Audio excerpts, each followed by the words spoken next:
Okay, we're back again, and today my guest is John White. How you going, John? Good, thanks, Keith. Going really well. That's good. And so, where are you at the moment? I'm in Melbourne. I'm actually living in the suburb of Pakenham and sitting on my couch in my lounge room. Yeah, right. Now, Pakenham, what kind of suburb is that? I remember, how long were you in out my way in Blackburn there? How many years? Okay, I lived in Blackburn till I was 44. Then I've been here. See, I moved out to this part of town in 2002. Yeah, right. So for those people who don't know you, how many years is that? Look, I've been here about 18 years. Wow, that's a long time. That's a long time. Yeah. I guess I haven't been in Victoria I think I worked it out the other day. I think now it's 30 years. I haven't been in Victoria, and I'm sure, I haven't lived there. I've visited, been to see family in Victoria, but yeah, it's a lot different to when I was growing up there, for sure. Oh, it is. Any changes that you loathe or love about Victoria now that have happened in the last 20 or 30 years? I think they've had too much population growth. Like, there's probably been around a population increase of 50,000 a year. And what I found is that sort of all the inner suburbs are losing their quarter acre blocks. They're all becoming flats. Prices are ridiculous, and it's almost as if sort of the community feel is gone for a lot of places. Now, mind you, I haven't lived there, but I just think, look, Melbourne was sort of designed to be sort of like, when all the real planning was done, it was designed to be a city of probably 1.5, 2 million. It's now 5, so it's incredibly congested. We're just lucky there's a pandemic and there's hardly any traffic on the road. But when the traffic's normal, there's no pandemic, it's really, really overcrowded in Melbourne, believe it or not. Not as bad as Hong Kong or Beijing or something like that, but it's still crowded, and there's something that's missing. It's sort of like something that's it was fit for 5 people, and now there's 10 people in the same spot on a larger scale, of course. Yeah, okay. So are you saying, because I'm sure there was a lot of infrastructure done, I remember, but a long time ago, and I'm saying like 30 years ago, but I remember when they were putting in like major highways and things like that in Victoria. Has that been successful? Were they successful, or they didn't have enough foresight? Because I think they were like 3 or 4 lanes each direction, that big loop that they put in and all that. What it is, they've built a couple of freeways that lead to nothing, and there was a promise to have the Eastern Freeway connected to the Tulla. That all went a little wayside with the wisdom of Daniel Andrews, which I think that he won't win the next election, so it'll get completed. But, how long's he been in? How long's Daniel Andrews been in? He's been in since, I think, 2014. Okay. So he's had 2 terms. So he's probably gonna get the bullet in 2022. So he's had 2 4-year terms, and it hasn't been the best. One thing he has done, which is probably a good thing, he's building a new underground rail around the city. Because the city's getting so heavily populated, they're building a couple of underground tunnels which sort of go through right through the centre of the city. So that's one good thing, but that's a massive infrastructure project, but it's desperately needed. The reality is, if you go on the train, I live on a line that's about 50k from Melbourne, and I used to get on the train at Berwick, and which is 35k from Melbourne, and when you get on the train by then, the train is full, and it's got another 20 stations to stop at. and it just gets fuller and fuller and fuller. And so it's just ridiculous, the amount of, they haven't really planned for that. So how often do the trains run? Probably every 15, 20 minutes. Now, mind you, I haven't been on the trains for 2 years, but when I was on it, 15, and that was in the peak, probably in the during the day, it's probably anywhere from being 20 minutes to half an hour. So, wow, 20 minutes to half an hour waiting for a train. Yeah, okay. Yeah, I remember when I was there not so long ago, I think it was about 20 minutes or so. I noticed in China they're very quick, and they're big trains. I mean, they have big railways here, and the trains are super fast. And most of them are raised up the, going over everything. Yep, and super fast. I think the train that I went on does about 320 kilometres an hour. Wow. And it gets where it's going. But also, the cities are sort of further apart because cities are big. The big cities, it's kind of like, going from, I guess, sort of rural, almost perhaps not rural Victoria, but almost like that to, Melbourne. It's very fast.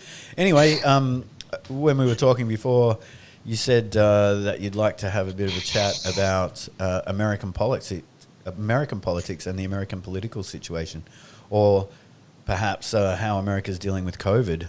I mean, if I was an American, I'd be wondering what a guy in Australia knows about American politics, where he's getting his information. Generally Facebook, but also I do a bit of reading of newspapers and that. But before we move on to that, I just want to express my concern. Another concern I've had about Melbourne. Yeah. And the thing that sort of really strikes me about Melbourne, they're just bad on putting in houses and plonking all these houses everywhere, just purely for economic development. And that's the emphasis. That isn't any emphasis on quality of life.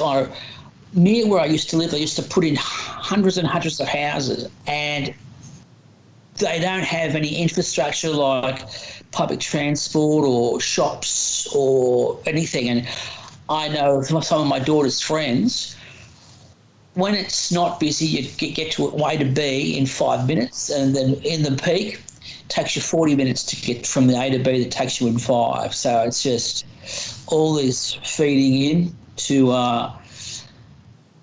ill-equipped infrastructure. But that's now I'll move back to American politics, so you'd be happy. Well, before we get on to that, though, while you're talking about that, last week on the podcast I was talking to Daniel High, who works for the government in Western Australia.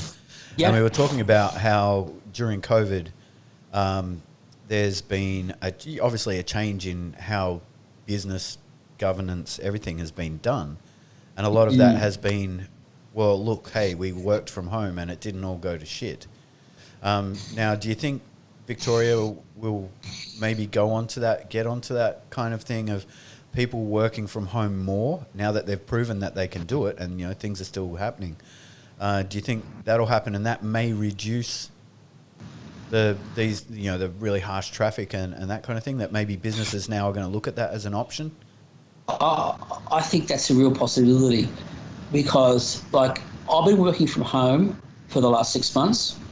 I work for Centrelink, and it's been really good. And when I wasn't working from home, when there was COVID, but in the early days, the traffic was just so much better. And I just think that people don't want to go back to the way it was pre-COVID, because it was just a nightmare. Yeah. And I think that that there are distinct advantages in working from home. And I think a lot of companies will continue on with it. I think they might, and they'll be able to downsize their office space. They might keep a conference room to have people visit once a week. But I think if people can work effectively from home, I think it's in everybody's interest. Companies pay less for their rentals because they've got less people to look after, and people save on fuel, and there's less stress in travel. Yeah, and it's an interesting point. And you're working for Centrelink, as you said. Now, has the government put something in place for people to be able to submit forms online rather than having to go into Centrelink offices and that kind of look, thing? you can do everything for Centrelink online, everything. And they've made it easier for people, about as easy as you can get. Apparently Centrelink... Okay, hang on. Just for anyone Oh, who's not Australian, Centrelink is a government-run facility for people who are unemployed to get unemployment benefits from the government. So that's what we're talking about. We're talking about Centrelink, and that's what it is. Sorry. that's okay. Excuse my accent. It's Centrelink. I say Centrelink. Centre- Centrelink. Like an Aussie, but it's Centrelink. That's the actual. Centre- We used to call it, when I was on it, we used to call it Sphincterlink because you get sphincted at Sphincterlink. Yeah, look, I think there's also for your viewers, Yes. Centrelink also administers age pensions, it administers disability pensions. Yeah. Um, all kinds of everything. government. Yeah. So going on about that. So now you can just do it all online, right? So it's a lot easier. You don't need to attend. So does that mean the people? Because I remember, 30 years ago or whatever, for the very few times I had to do it, that you had to go into the office and you had to provide forms and all that kind of thing, and now you don't have to do that. So does that mean that they don't need Centrelink offices? Are there no longer Centrelink offices, or what's the story? Yeah. There are still plenty of Centrelink offices. They haven't shut them down. I think primarily because there will probably be a set percentage, perhaps 10, 15%, who don't have internet or just don't have the capacity to successfully manage it, and so they keep it open for the people who just can't use the internet. But generally on the internet, you've got the facility. You can download documents. You can download anything. Yeah, right. Yeah, and more power to them, and good on the government for doing that. And I hope that the government will kind of, I still think there's a need for person to person. Right? There's always going to be a need for person to person, and there's plenty of times where you pick up a phone and you don't want to talk to someone in another country. You want to talk to someone in Australia who understands what you're saying, and I don't mean that in the sense of understand your language, but understand what you're talking about, like the cultural idiosyncrasies of living in Australia and the terminology that you're speaking about, and that they're able to understand that and be able to provide you the assistance that you need, rather than having to submit a bunch of forms or do whatever. And that's another thing my friend Daniel was saying, is that lots of government departments in Western Australia have integrated.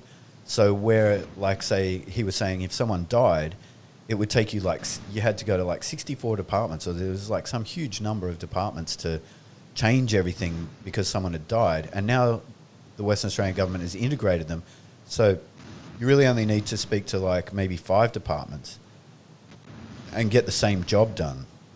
And is that kind of infrastructure change happened or happening in Victoria as well?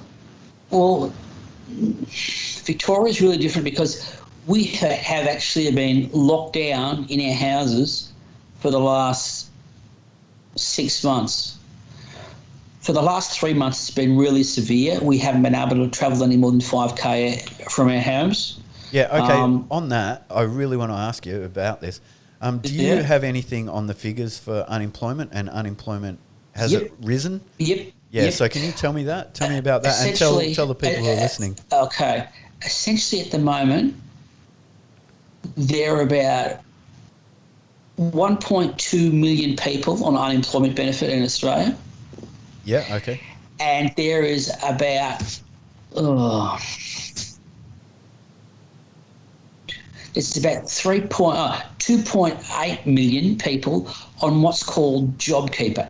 Now, if I'll explain what JobKeeper is, when COVID-19 came in, the government said having 4 million people who are not working will Centrelink's not structurally equipped to handle 400 unemployment, 4 million unemployed applications Yep. at the one time. Yep. So what the government realised is what we'll do is people who've been employed with one employer for more than 12 months, what we'll do is we'll pay them a salary through the tax office. So what that means is that tax office gave employers $1,500 a fortnight for every employee they had for longer than 6 months. And so that's the way that sort of those other people who have lost their jobs through COVID to be paid as salary and income.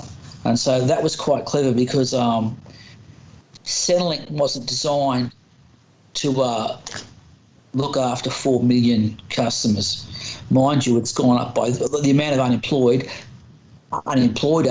went up by 3 times.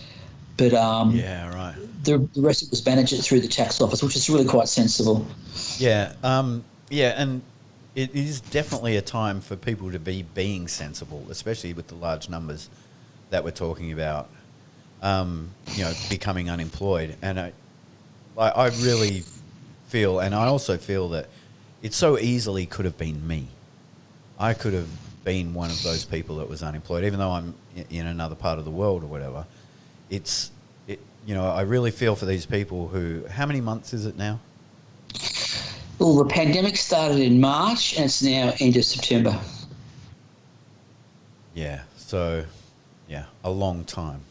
Yeah. So good 6 months. I would never have had 6 months worth of finances to get me through. I wouldn't have had 6 months worth of rent and 6 months worth of food and 6 months worth of utilities just sitting there, ready to go. And I'm sure a lot of people didn't. I'm sure a lot of people didn't have that. And, it must have been mortifying for those people in that situation when, like, you don't come into work and no paycheck. And Well, in spite of what a lot of people say, I think the government have done a remarkable job with respect to supporting people. And the thing that struck me is they didn't do it begrudgingly. They did it because they knew it was the right thing to do. And I admire them for that. Even though a lot of people are whinging and complaining and this and that, and they're cutting it down now. Now things are getting back to normal in most parts of Australia, except Victoria. But I think the government's done a remarkable job, yeah. really. Now, what's the situation with people and their employment? So when it happened, right, because I don't know what happened in Australia. I was in Thailand and then I was in China. But what happened?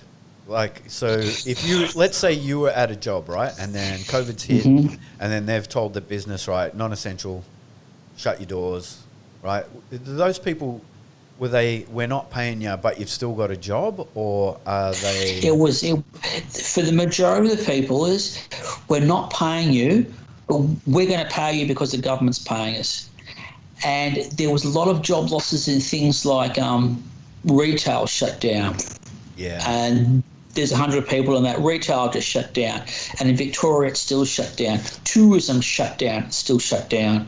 A lot of the service industries, like, for example, you can't get your hair cut.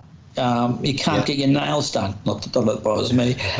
Just things like that. It's just you can't go to the movies. You can't go to church. You just can't do anything. And so it's been a massive change. And all those people involved in the retail and the entertainment and all those industries which employ a heap of people have just shut down. And the other ones, like the warehousing and the abattoirs, they've had to restructure so that they're less staff, so there's less possibility of carrying the virus, because there's been a number of outbreaks at abattoirs because the very nature of their work, they're chopping up flesh, and they have to do it in full PPE, and they learnt that through experience when a whole lot of their workers got infected.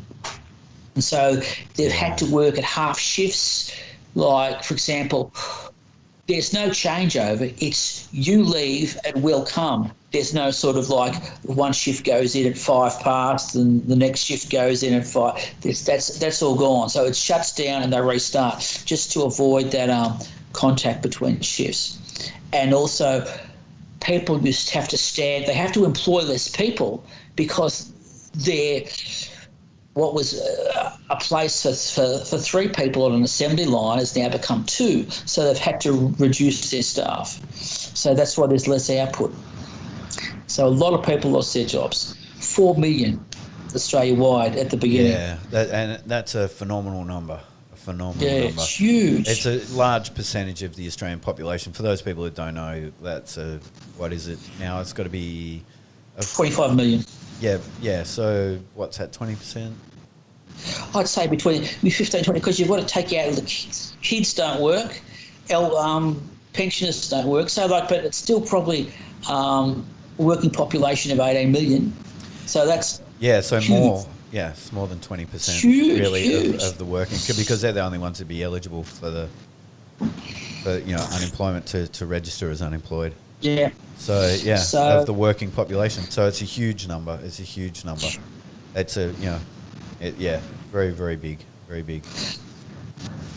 But what's encouraging, the states where COVID are under control, they've had quite significant increases in employment, and also too is because of what the government have done with their assistance, the contraction of our economy is quite minimal. I was reading somewhere like U.S. economy has gone down 31% with COVID.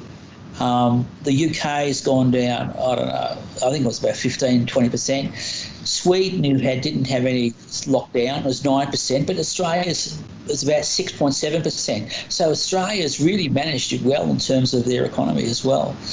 Yeah, that's the other thing. I think the reason that we're seeing these or this employment getting better or more jobs is because companies are wanting to take advantage of other countries,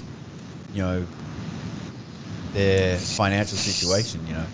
It's like that, sort of a mini depression, if you like, where economies depression. Yeah, where economies are lowered, and therefore you can get things cheaper, you can export things cheaper. If you start making and you get on top of it quick, which is a smart move, when your country can open up and you can start working, you start producing and start selling and doing all that, you get ahead in the game. So of course they're going to want to employ more people. And I guess we might see, or you might see in Australia, that reduces over time. But I think when in a lot of states, the tourist industry is coming back. Movies are coming back. So it's just entertainment's coming back. And the things like you can't go to a funeral. The thing that only 10 people can go to a funeral. Only 10 people, 5 people can go to a wedding. So it's just the whole normal functions of normal life has changed. Oh, definitely. I mean, they talk about the new normal, but it is going to be a thing. And I don't think anybody knows what that's going to look like. I don't think anybody knows. Now, that's true. Yeah, you were talking about tourism, and I believe that tourism is going to be the area where a vaccination of some description is going to become mandatory. You won't be. Other countries aren't going to let you in unless you've been vaccinated. And correct. And I think this is where the impetus for the vaccination is going to be heightened, I think, the most. So whilst the country might say, we don't give a shit if you get vaccinated, ultimately they're going to say anybody who comes into our country needs to be vaccinated. Correct. So I think there's going to be a vaccine, or someone's going to try it. And this is another thing, right, that gets me is what vaccine? Like, seriously, what vaccine? And I mean that, I really do mean that seriously, because we have the flu vaccine and we still get the flu, right? So there's going to be a COVID vaccine, but I'm guessing COVID ain't going away. Look, I think it's the same people who are susceptible to the flu will be susceptible to COVID, because all COVID is just a flu virus. It's a more virulent strain. Has it been manipulated in a government facility in China, do you think? Well, according to some people, some defectors say it is, but we won't know for sure because they're not allowed to speak. Yeah, well, I mean, they're allowed to speak if they live in America, and some of them have been, and it in this world where information is so easily accessible, it's really hard to tell which is bullshit and which is real. But there is no doubt that a lot of people have been dying of it, particularly older people. I'm not saying that the virus is bullshit. I'm saying that the information about the virus, who do you trust? Who do you go to? When you, I don't think you can. I think everyone has their slant on it, and you just have to take all the points of view and sort of put it together. I don't think. So but what you're saying is that in this world of so much more information, we actually have less information. We have less trustworthy information. That's what it is. Yeah. And that's kind of frightening, right? That's kind of frightening. In this situation, you really want to have someone who's going to tell you yes or no, about certain things to do with the virus.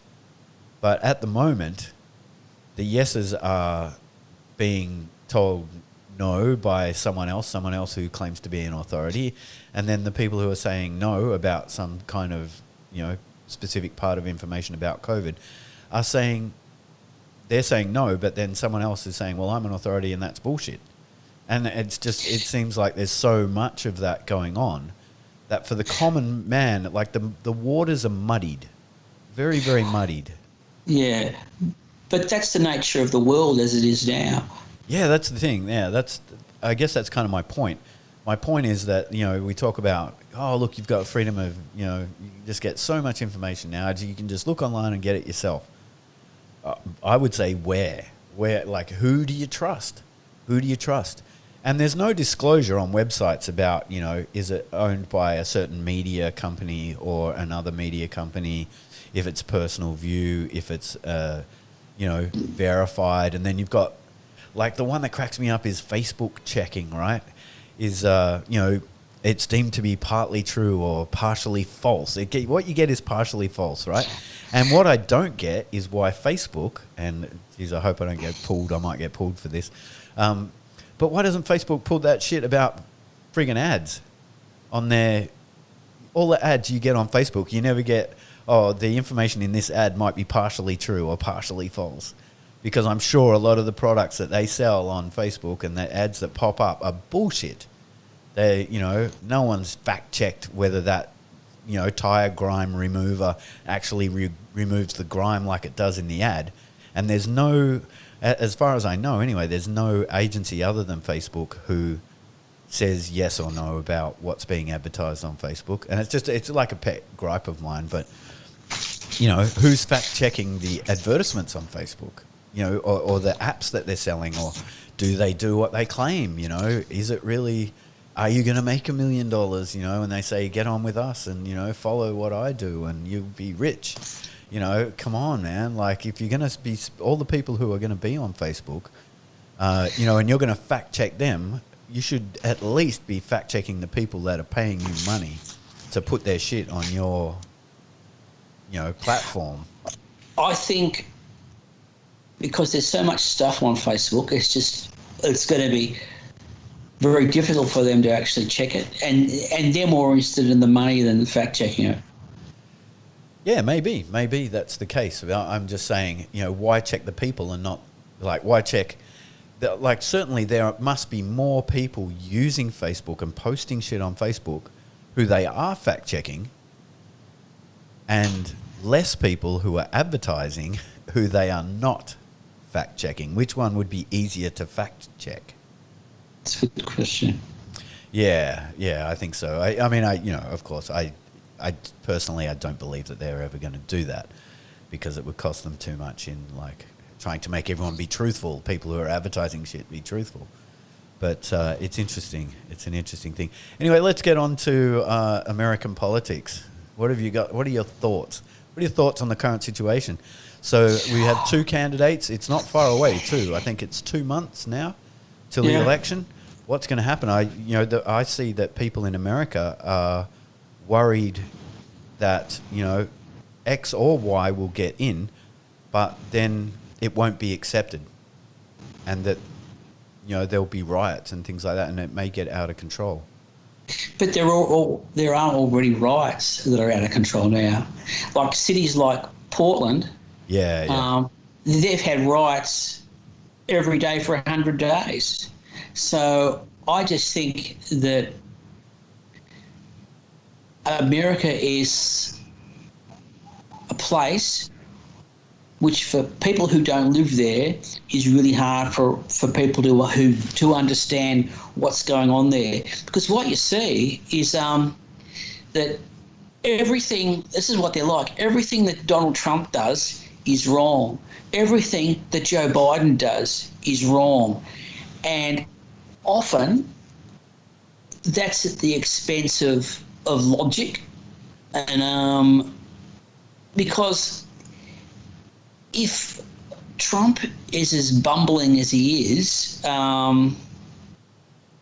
he wouldn't be the president. He got there somehow. Yeah. Oh, look, he definitely got there, and he did it, I'm pretty sure, through social media manipulation. I think for us or for Australians, I kind of count myself in there a little. It's kind of like Pauline Hanson, if she'd had a social media thing earlier on, she could have been the Prime Minister. I equate him to like a Pauline Hanson. It's going with the lowest common denominator and manipulating it. And look, I'm pretty sure, obviously I don't want to get done for slander laws or anything, but I'm pretty sure a lot of, when you hear about them saying, these are just alternate truths. Like, what the hell are alternate truths? Come on, really? So we have truth, and then we have alternate truth, and it's just bullshit, right? It is bullshit, and they don't apologize for it. It's just like, yep, we said it, we're sticking with it, and we're just going to go with that. And you might know it's bullshit, I might know it's bullshit, but it's out there, and there are people who believe it. Look, what is so disappointing about politics in Australia and in America, but even more so in America, is the opposition parties are there to tear whoever is in government down. And that is sort of, I suppose it's their job, but it's depressing, if you know what I mean. I think this is true of Australia as well. There's a big race, right? And it's like, I want to get in, right? I want to be the next Prime Minister, or I want to be the next President, right? I want to get in. And that's the race, right? The race is public opinion. I want to get in. Vote for me, vote for me, vote for me. And then I'm sure they get in and they go, holy fuck. I had no idea the country was like this or whatever. And I said I was going to do all this stuff, and it's clearly impossible for me to do that. And quite possibly there are other influences that are controlling. I wouldn't be surprised if there are influences in Australia, like outside influences like China, that are controlling part of what we're able to do, what Australia would be able to do. And I'm sure that's the same is true in America, that there are like the banks or something else that just say, no, you're not doing that, or if you do that, this is what's going to happen, and you'll be the one that was responsible for it.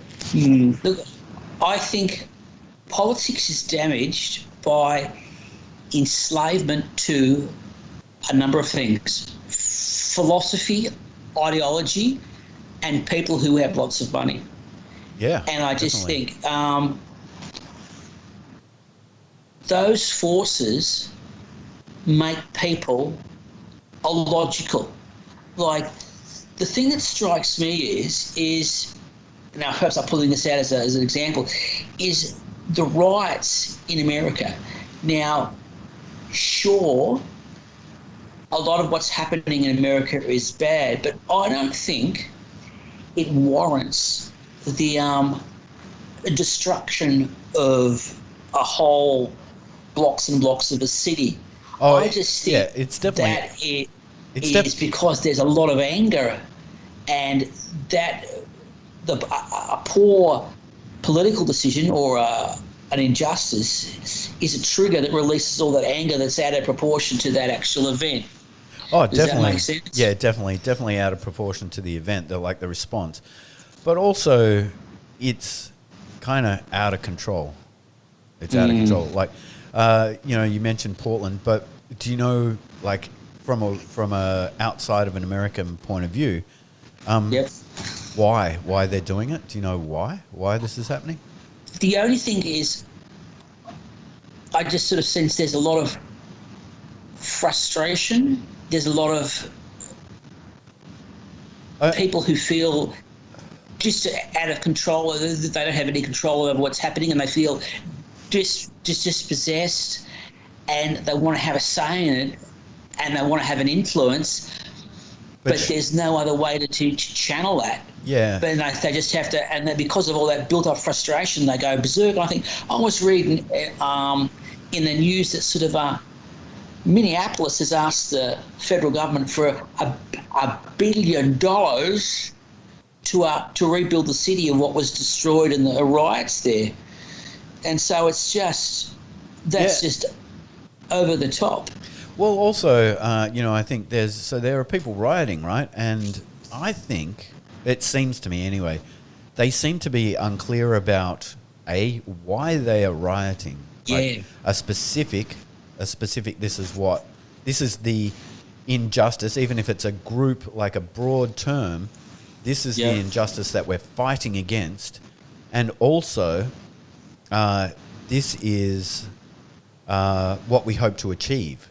It seems to be unclear. That doesn't seem to be going anywhere, and it doesn't seem to be going anywhere for any specific reason.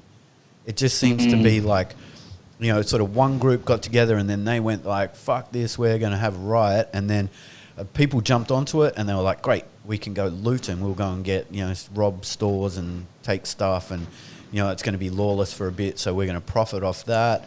And that, or even I'll just get a big TV for home or whatever they've been doing.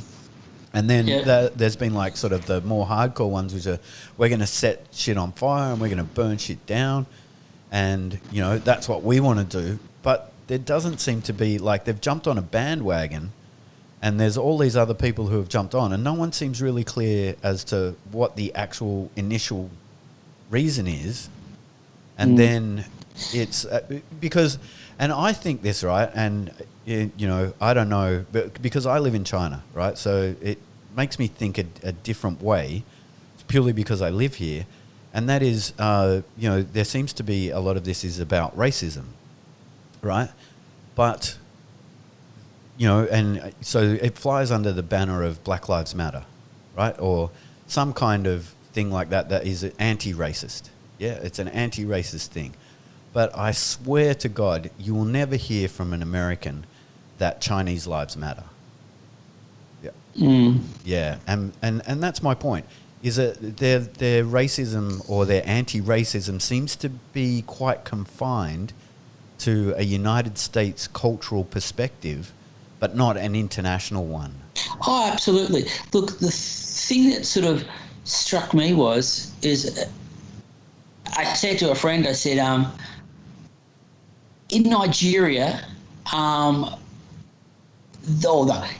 the whole of Africa, there are 9 million people who are in actual slavery. They're enslaved and they're just worked to death. They're tortured. They have no lives. They're possessed by someone. And when we hear that Black Lives Matter, it only seems that Black Lives Matter in the first world. Anything outside of the first world, who cares? And I just think that speaks volumes about, it isn't about Black Lives Matter. It's sort of about, I feel a bit insecure because I'm in a minority in a Western country, whereas all lives should matter, not just sort of like... Oh, yeah, definitely. You can go down that road. But I think there is something to the Black Lives Matter. I think African Americans have been oppressed by Yeah. the Oh, American for sure. system. Yeah. So, in that sense, I feel that they're justified in speaking out and wanting something. Yeah. Yeah, I see that, right? So it's not that I'm anti that. My point is that it seems to be culturally confined and quite specifically confined as to which lives matter or which Yeah. lives they want not to be noticed to matter Yeah. rather than maybe rather than equity, looking for equity specifically Mm. as a thing across all races and genders, etc. Right? It seems to be less about the equity and more about specific groups, yeah, that need to be Yeah. empowered, that aren't empowered. But also, it Yeah. seems to be that when those groups get power, they also seem to be, in some kind of sense, almost like, well, now we're going to do it to you, what you did to Yeah. us. And yet, the whole point of it is that we hated what you did to us so much. It's so bad. And then now it's like, but now we're going to do it back. It's like, it's almost like revenge more than let's have equality or equity. It's almost like now it's our turn. It's our turn to stop you. Oppress. Yeah, yeah. So it's really interesting, that situation. I think a lot of people don't see the deeper picture. I think a lot of it, as you said, it comes out of a revenge, but also comes out of a misplaced inferiority complex. But I just think that people are so angry, it doesn't allow them to see logically. And that's the sad thing. It's sort of people are so caught up in that emotion of the moment, Yeah. they lose their objectivity.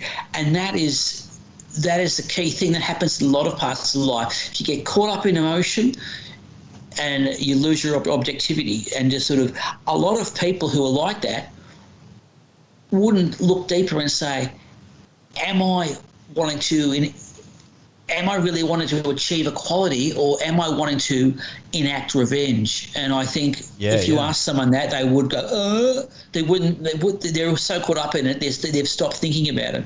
Yeah, it gets momentum and people get caught up in the momentum of it, definitely. But also, I think it's human nature. It is human nature. Yeah, when we get like into heightened emotional states, we don't. There's no check. There's no one. Like I think at the moment in America, no one is saying what's too much. I don't think anyone is saying what's too much. When there are calls to reduce your police force, which to me sounds like utter insanity. In America, yeah. Yeah, but what I'm saying is, when there are those kind of things are happening, there really should be, I would hope anyway, like if it happened in Australia, that there would be public outcry, that the police are necessary. You need them. Now, maybe police need training. Maybe they need more training. Yep. And perhaps more effective training. But I can never see where, just dismantling, I think even was, on the table to dismantle the police force seems, and that's my point is when's that going to stop? When's too much? What's enough?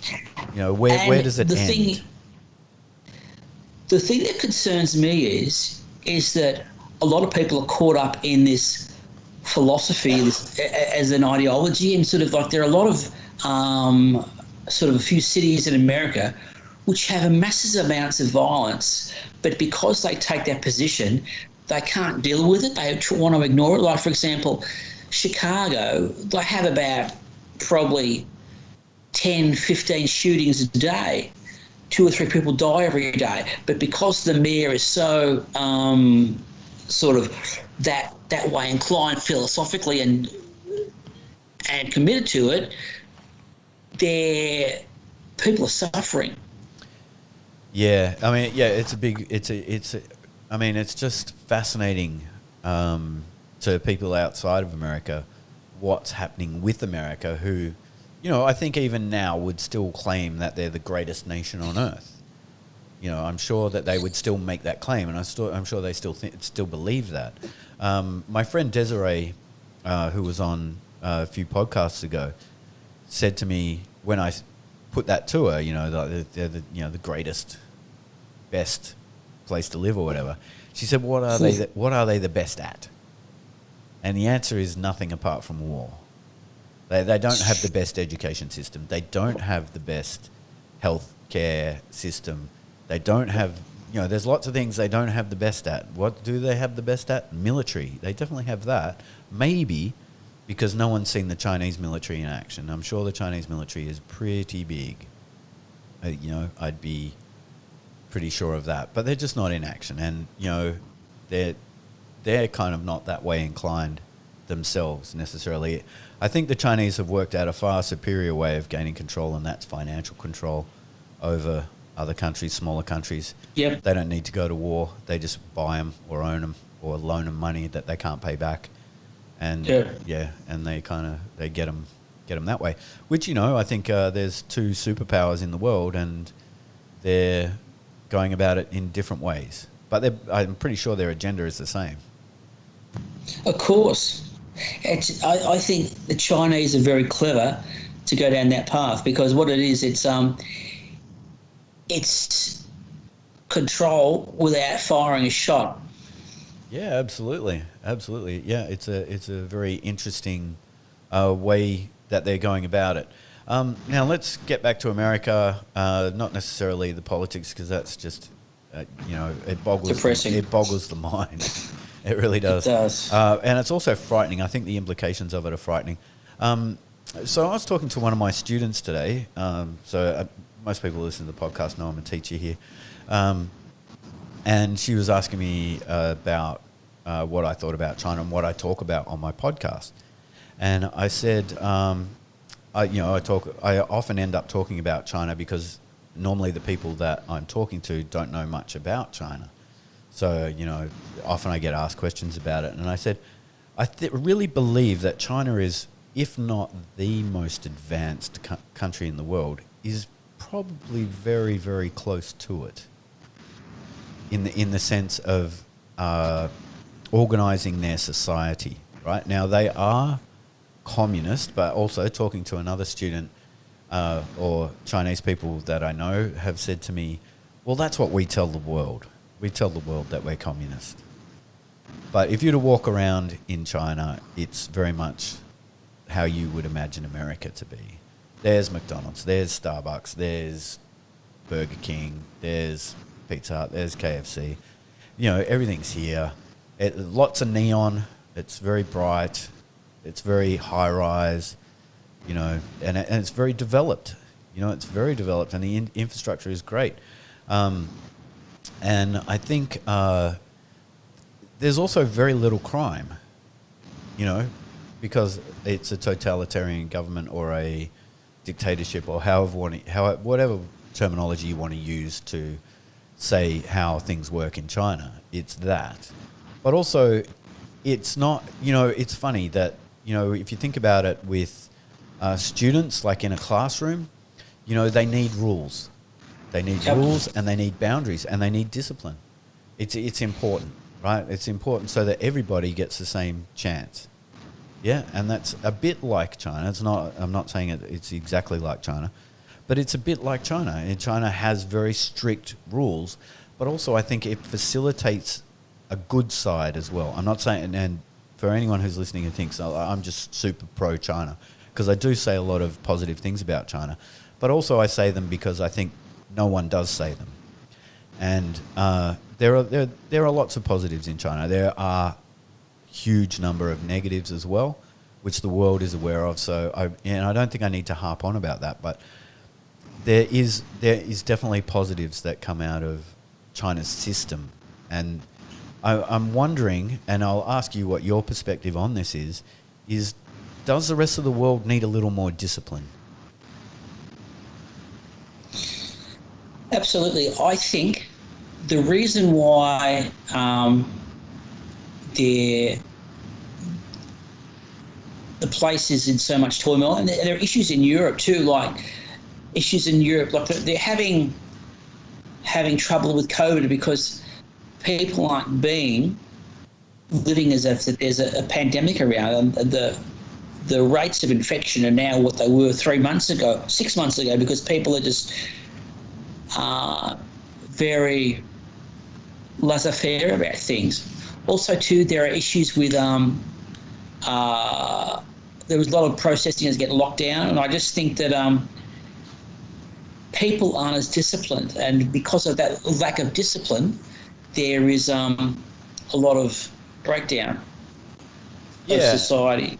Yeah, I agree. Now, heaven forbid, right? Like I'm probably not in an American sense, but I'm probably a fairly left type of person. You know, I like to see freedoms where freedoms can be, but I'm just wondering what it seems like the West culturally, and I know that's such a broad statement, but the West culturally seems to be a petulant child. It seems like we've just reduced the discipline. We just know, yes, you can do that, when we used to say no. And these barriers have just been like pushed and pushed and pushed, and to a point now where when something like this happens and we all need to just whack in and jump in onto our own self-discipline, there's none there to get hold of. And people just say, no, I'm not doing it. I'm not doing it. I don't care if everyone dies. I'm not doing it. You can't tell me I can't go to the bottle shop. I'm going to the bottle shop. I need smokes. I need to buy a slab. You know, come on, man. Like, what? But you know what I'm saying? It's like this lack of some kind of discipline. It's almost like we've been living in a dream for a little bit, and COVID has kind of woken us up to the sense that some things are actually really, really important, and that you shouldn't say no to, you know. Even if it's just for a bit, you've got to get through it, you know, but we don't have that mentality. I mean, we're so egocentrical or ego-centered that we just, you know, the rights of the individual. Can't see past it. Yeah, we've always talked about the rights of the individual, you know, and we've been very proud of the rights of the individual. But when it comes to a situation where the community needs to be united, it's failed us because the rights of the individual matter so much that it's skewed. The balance has been skewed. And now when we needed to have that, you know, what probably my father's generation or your father's generation would have called discipline, we don't have it because we haven't been doing it.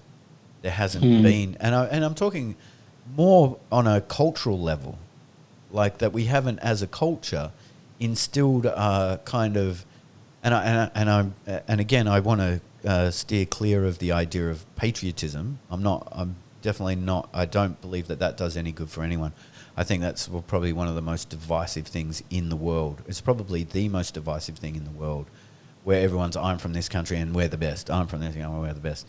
Like, where does that get anyone? We're all from the earth. We actually all, you know, inhabit this rock that's hurtling through space, and we're all in it together. So you can say that you're the best or whatever, and you can say our planet's the best or whatever, but where's it get you? Nowhere really. It's, you know, it's very rarely used. Patriotism's very rarely used as unifying thing, except for people within a certain country.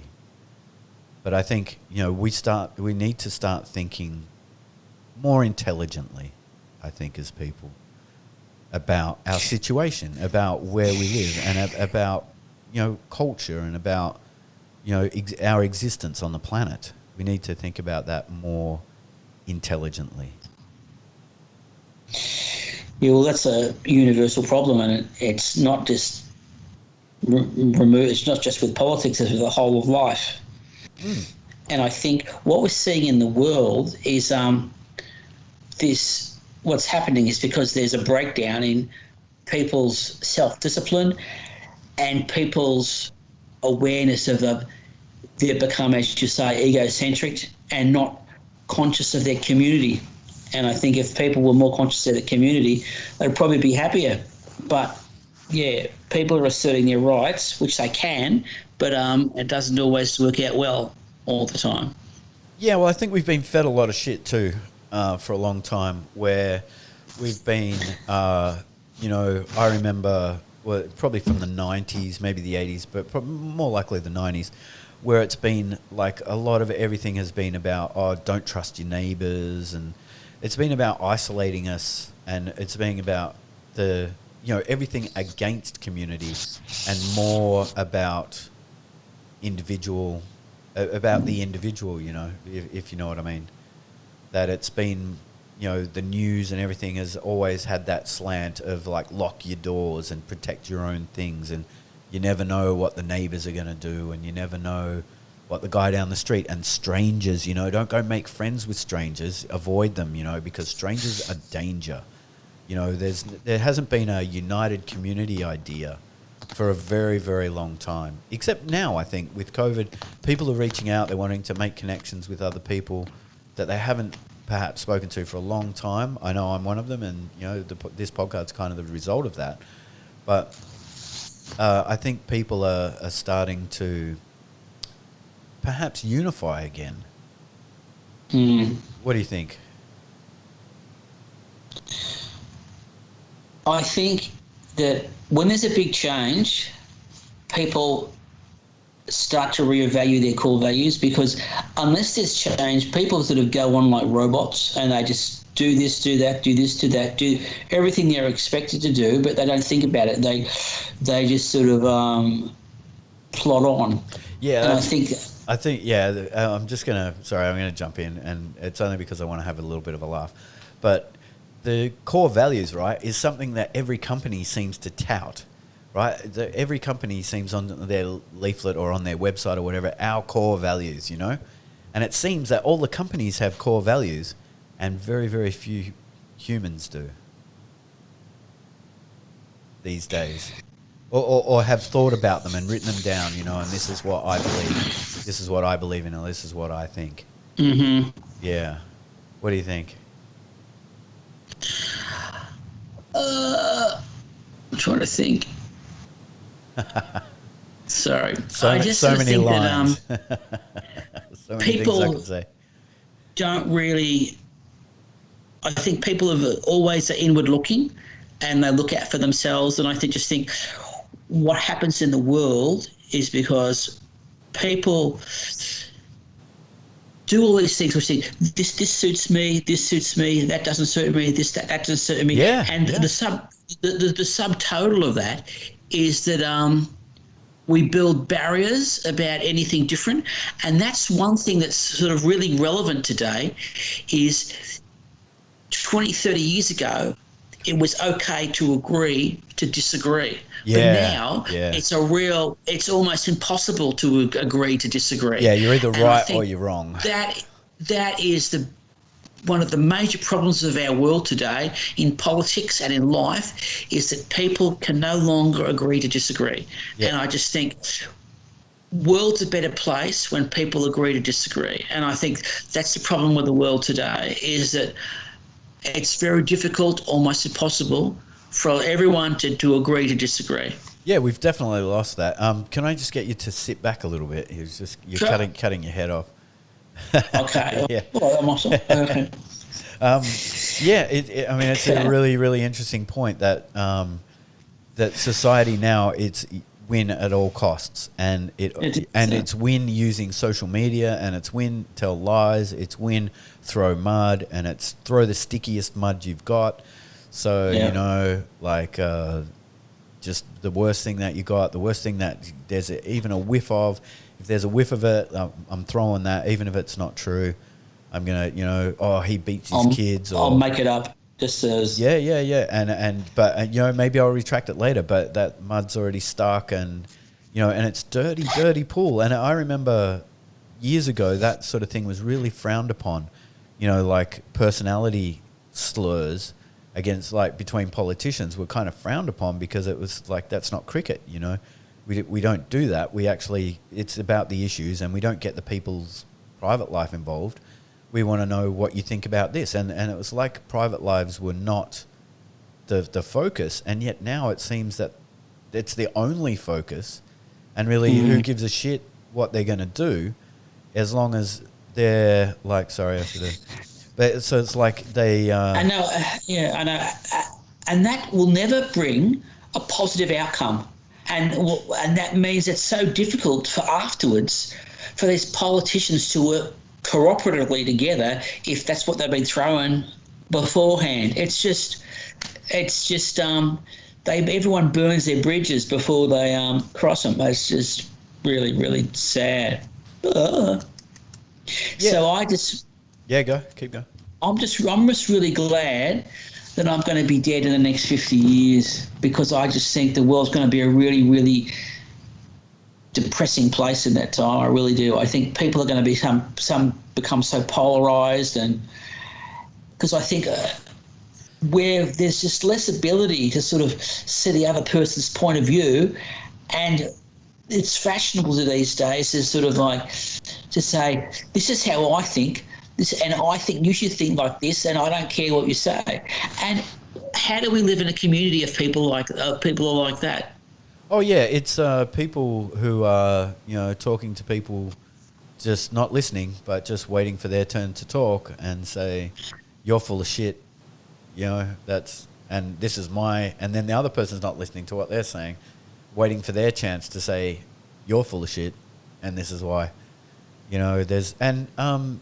The whole idea of bipartisanship, where there are two parties, there's an opposition and the incumbent government working together for a better country. That's not on. It's like we're just going to fight and we're going to try and stop you doing that. And it becomes almost irrelevant what the issue is. It becomes about, I've got to stop you because I want to get in there next time and I want to have your job, and then you can try and stop me.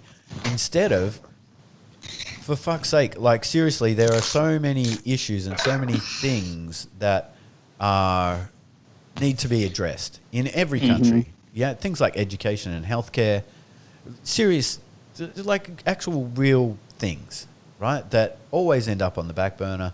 And even like on my podcast, we talk about art quite a bit, and the arts and the value of the arts and things like that. Everything gets thrown on the back burner, and we just kind of need to support the biggest business that we can, who's funding us to get us into power, so that we can get the other guy out of power, because that's all that seems to matter. And it's absolutely atrocious, really. I believe. I don't think for intelligent people. Human beings are intelligent. They can be. They certainly don't need to be stupid. Yeah. But I think a lot of people waste their intelligence on destructive things and unconstructive things rather than positive things. And I think that's my biggest whinge about the world. There's some incredibly intelligent people, yet their direction's so negative. And but that's part of what the world's like. Yeah, well, that's the thing. I mean, incredibly intelligent people, for the amount of propaganda that we get fed, just the amount. So, when you're on Facebook and, it has the algorithms. So if you say, I don't like this thing, it's going to feed you lots of things that agree with you, right? The algorithms, I'm pretty sure, on Facebook aren't about feeding you all, opposite points of view. It's about, yeah, you're right, and here's all the things that you agree with, and have a look at those. It doesn't. We don't have the amount of propaganda that comes to us is not balanced. It's just one-sided. The only way really for that to change would be if you have a friend who doesn't agree with you, and they post stuff, and you see their posts that offers an alternate perspective. And look, yeah, I am always happy to hear an alternative perspective, as long as that person who offers that alternative perspective is willing to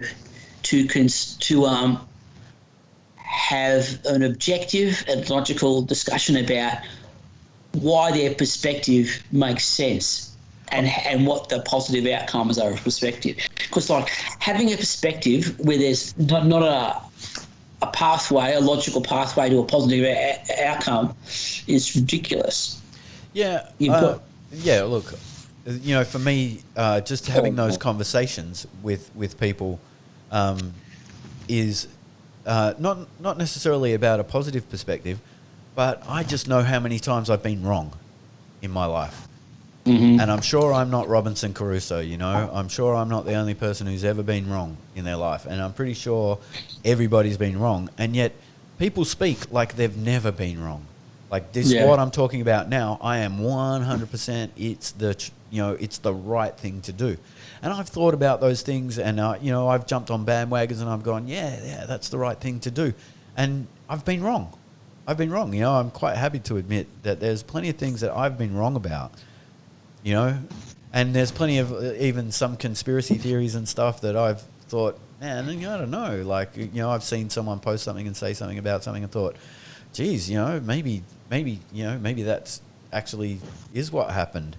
And, I've been wrong, but people are wrong. No one is perfect. And it's like when people get into arguments and they talk, it's like they've become perfect, these perfect people with perfect opinions about perfect ideas, which I believe none of which exist. I think they are unicorns. Sure. Yeah. So, look, I think I'm really glad I don't live in America. I think it's just sort of, it's a bit of a tinderbox. Yeah. It really is. So divided. Yeah, and also that's another thing that I think Australia and a lot of countries in the West are highly influenced by America, right? I mean, we've taken American music, we've really wanted that, and the American cool, the whole thing of cool, what's cool comes out of America, American sport, all those sorts of things, and we've really, really wanted it. But it seems that somehow we've also taken, if you will, America's dumb fuckery and gone, we want a bit of that as well. I'll get on to. Is that happening in America? The amount of things that I saw people post over COVID and when the people were protesting that were directly in line with what was being protested in America and making them protest points in Australia. It's like America is almost governing how we choose to protest almost. And what we protest about. And that's insane. That's insane. We may have the same problems, but we're definitely not the same country. It's just, that seems to me to be insane. And I wonder when the world is going to wake up and be like, you can follow America for so far, or maybe they're great for entertainment or whatever, but man, you don't live in America. It's not the same where you are. And turning where you live into America is not going to be in your best interest. I agree. So we'll see what happens. Well, it's going to be interesting the next 6 months to see how things turn out. Oh, absolutely. I think the situation in America as it warms up it's teetering, I think. It feels like it's on the verge of something. People are throwing around words like revolution and things like that, but I'm not sure how far off they are from those things. And for like yourself, you're saying you're at some sense you like history and a historian.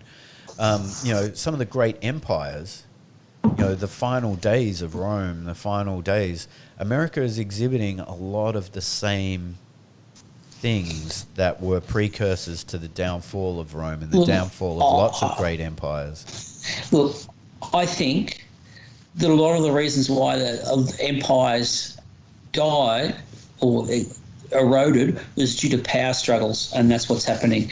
There's a power struggle of the left and the right, and it's getting more pronounced, and the ability to see the other side's point of view is just, I think, an all-time low. Yeah, I suspect there's actually quite a bit to it. I think there's quite a bit to it. Just not just this, ultimate struggle for power, which is often a precursor for that kind of downfall, but also there's lots of other precursors involved as well, and it's a frightening situation because what is the world going to look like if America crumbles? If America decides to have a civil war, what is going to happen? How, in what sense is the world going to be destabilized? Just how I much? think, What do you think?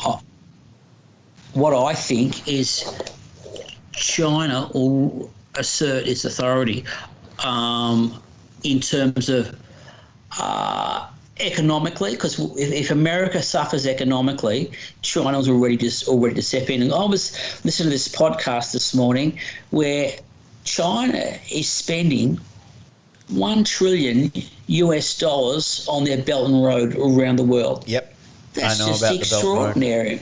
Yep. That is extraordinary. Yeah, now, I know about that. They're doing that for a purpose. They're doing that to sort of exercise control. And I think if America loses its sort of military and economic dominance, China's already there. We'll just on the way there. I'm actually wondering, and again we're back on China, but I'm actually wondering if China is not just going to sit back and laugh. I don't think China will care. Like I don't think, like you're saying, China's going to step in, but I don't think China even needs to step in. I think China already has everything in place. Yep. Now that it wants, it's not. I mean, it might make more financially. It might benefit from it. But I think that's all they'll care about is like, yeah, okay, so now we're making a bunch more money and the Chinese yuan is worth a lot more, which they're not too keen on because it affects their export, and which they are a huge exporter. So, I mean, and people talk about the Chinese manipulating that so that they operate around the 7 mark with the American dollar. And, they try not to go above that because it affects their export too much. There's lots to talk about, all those sorts of things, but I really don't see China being too worried by America's woes. I think for China, whatever happens in America, it will be business as usual for China. Yep. Yeah, I just don't see it being like, everyone fears China and what China will do, but I think what the problem is that they've already missed that boat. I think China's already doing it. Yep, I agree. Yeah, and in Australia, like the Australian government, I'm sure is beholden to China. They may not wish to admit it, but I'd be pretty sure that if China can actually destroy America now, like they could do it themselves if they wanted to. They have so much now. I'm not sure exactly how this works, but and I'm sure lots of people who are listening and go, "No, you're full of shit. It's not that. It's this." But they actually have enough that if they were to withdraw their holdings in America, they would collapse the American economy. They have that much power in America now. So without any of that crap happening and going bad, they would still be able to pretty much destroy America if they wanted to. They don't really want to because they don't really want to destabilize the world, I think. Also, too, is I think China make a lot of money out of America. Exactly. So there's that as well. Okay, so we've talked a lot about America. We've talked a lot about China, and we keep getting back there. And I no doubt will probably go back there again because I live here. So it's right on my plate. But tell you what. Yes. Sorry. Go. Yeah, go. Tell me what. Do you have any people there with really good names? You mean like funny names and that? Oh, like sort of like Wei Ping, someone who's pretty sad. No, we don't. No. Well, what the funny thing is that in China you never really know anyone's Chinese name. Yeah, because they don't tell you their Chinese name. They all have. So what do they tell you? Well, they have an English. Bruce. Yeah. Yep. Yeah, Unbelievable. That's it. Yeah, or they have a Chinese name or a Japanese name. Japanese. Yeah, or sometimes a Korean name, whatever they like, whatever sounds close to their name. Okay, so why do you think they do that? I think because it's easier for us, for the foreigners. Okay, they just do it as yeah. Yeah, and also perhaps if one was a conspiracy theorist, it'd be who were you talking about? Vivian? I don't know any Vivian. There's no Vivian at your school.